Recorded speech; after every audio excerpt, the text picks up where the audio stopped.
আসসালামু আলাইকুম এভরিওয়ান।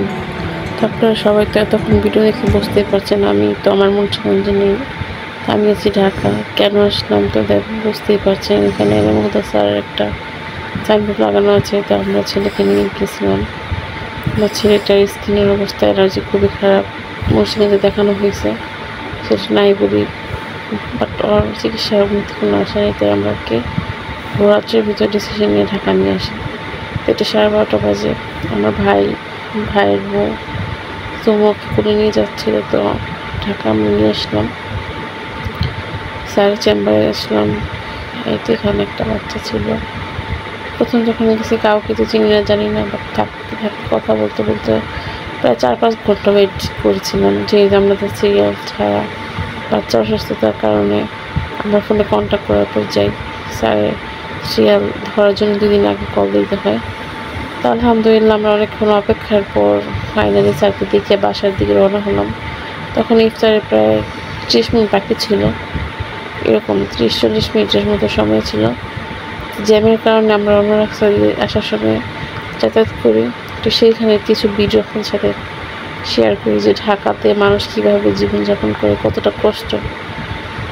এই তো এখানে দেখা যাচ্ছে দোকানের সামনে ইফতারের আয়োজন করা হচ্ছিল, ইফতার ভাজাপুরি বিক্রি করছিল, গ্রামীণ সবজি বিক্রি করছিল। তো ঢাকার মানুষগুলো তো গ্রামের মানুষের মতোই সবজি পছন্দ করে, তারাও তো মানুষ ভাই, আর মানুষ তো ঢাকাও জীবনযাপন করে। সবাই তো আর তেলে ভাজা জিনিস পছন্দ করে না। ঢাকা মানেই তো চাকচিক্য না, সবার পিছনে একটা গল্প থাকে।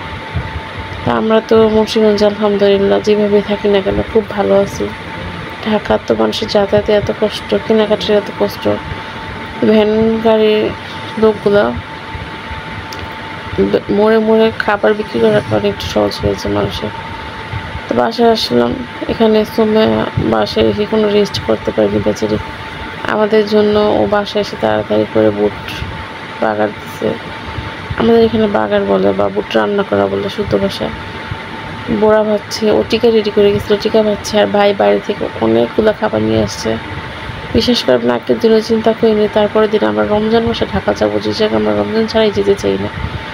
ভাবছি যে বাবা একটু বড় হলে ঢাকা ওদের বাসায় যাবো। এখানে একটা গুড়ের জিলাপি ছিল, যেটা আমার খুবই ফেভারিট ছিল। মাহিনা আমার আমার ভাইয়ের শালা, আমার ভাইয়ের মতো ও নিয়ে আসছিল।